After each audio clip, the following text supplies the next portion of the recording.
Well, afternoon briefing did approach the Home Affairs Minister Clare O'Neil and the Immigration Minister Andrew Giles' office for interviews today. Neither minister was available. But let's take you to Sydney now, where the manager of opposition business Paul Fletcher joins us live. Mr Fletcher, welcome back to afternoon briefing. For people watching at home, watching how Parliament has been behaving over the last couple of days or so, they would have seen some pretty rowdy scenes. Rowdy is probably an understatement there. A lot of accusations from both sides of politics that that people aren't taking this issue seriously. Has it been an edifying display, do you think?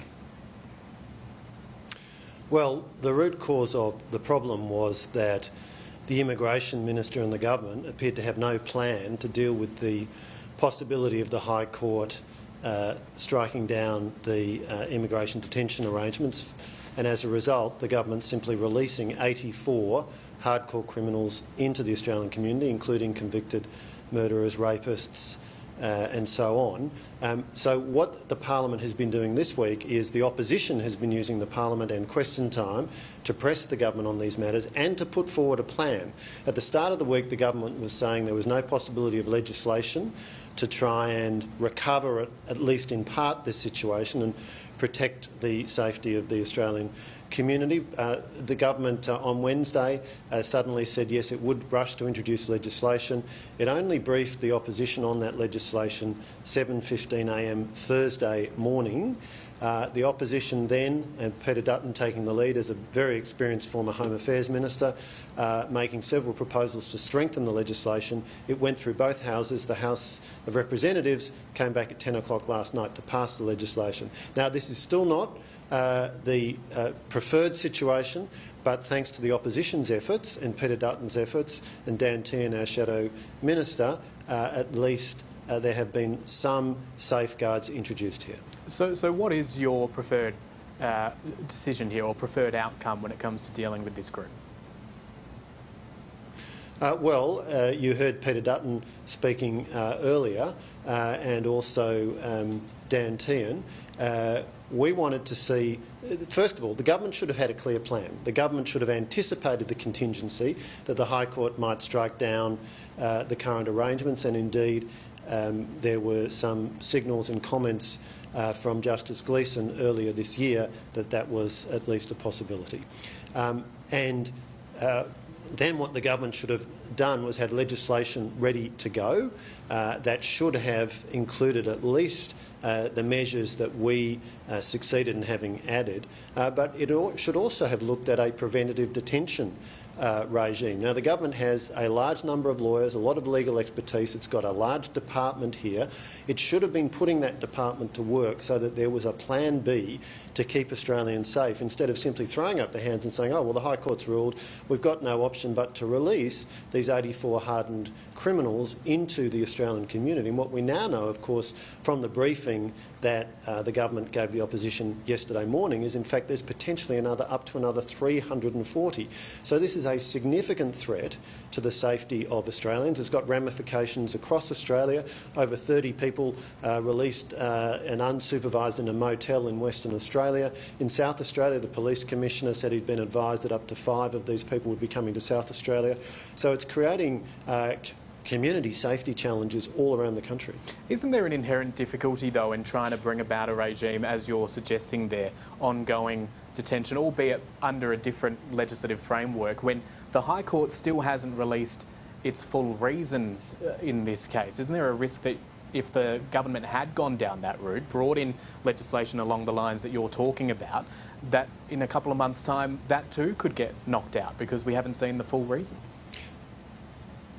Well, look, this is one of the excuses the government has been using this week for why it had not done anything. And early in the week in question time, that's what they were saying. Finally, they agreed that, in fact, yes, it was possible to bring forward legislation to mitigate some of the worst aspects of this situation. And indeed, as we said, when the legislation was shared with the opposition, the leader of the opposition was able to suggest several measures to somewhat strengthen it. We still think that this is a position the government should not have allowed itself to get into. Essentially, when this decision was announced, the government was completely flat-footed. It didn't appear to have a plan, and it wasn't until about, bear in mind that was halfway through last week. But to the point of my question, though, Paul Fletcher, sorry to interrupt you, but to the point of my question, you're saying the government's been flat-footed. Yes, it has brought in some legislative change now. What your colleagues are advocating for is much further than that. I'm asking whether or not that in and of itself is difficult to achieve at this stage when we don't have the full reasons of the High Court. Is this not a fair enough middle step to be taking?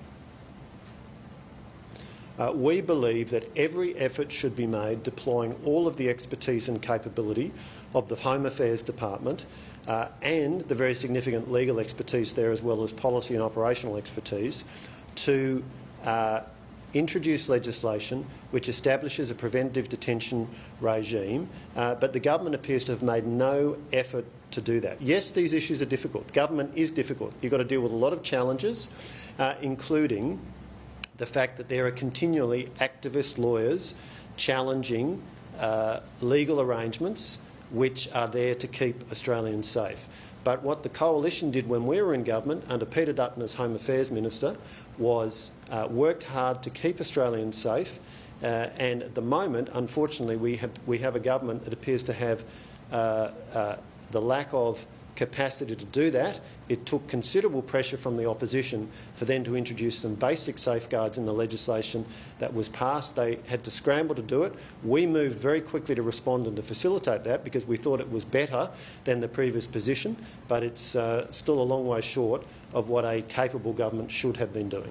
Before we let you go, Paul Fletcher, Peter Dutton has copped a fair bit of criticism from the Prime Minister this week for a motion he moved in Parliament which mentioned both this situation with immigration detention and what he describes as a rise of anti-Semitic rhetoric in Australia. Is he politicising the latter by linking it to the former in that way? Not at all. What the opposition was doing in the motion that Peter Dutton moved was highlighting that there is an appreciable rise in anti-Semitism in Australia.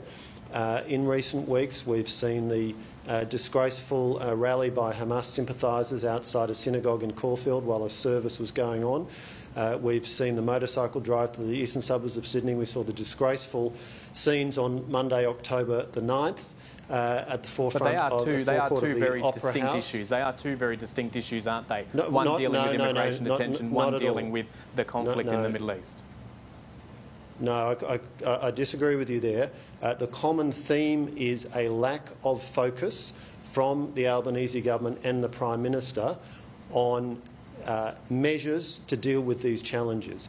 The Leader of the Opposition suggested in terms of the risks to community safety as a result of demonstrations by Hamas sympathisers that the National Cabinet should be called together, and of course we've also suggested policy measures, indeed some legislated now in response to this High Court decision. But these are both issues that go to community safety. I can tell you, Masada College in my electorate of Bradfield, the school that was the subject of the disgraceful refusal by a particular business owner in Western Sydney to respond to a request for a quote in relation to games for children, and she then posted that on her social media. There's considerable disquiet in the community, the Jewish community, not just in my electorate, but more broadly, about safety. And Masada College is a fine, fine institution. To see it dragged into this is very disappointing, but it speaks to the importance of maintaining community cohesion and mutual understanding and tolerance. Australia's one of the world's most successful multicultural nations, but we need to continue to work at that social stability, and in part that means people having confidence that if you see thuggish Hamas sympathisers engaging in the burning of flags and chanting "Gas the Jews" and worse, that the full force of the law will be applied. And we certainly believe that the Prime Minister should have convened National Cabinet with the Premiers to deal with these issues with a view to maintaining community safety. We have to leave it there. Paul Fletcher, thanks for your time.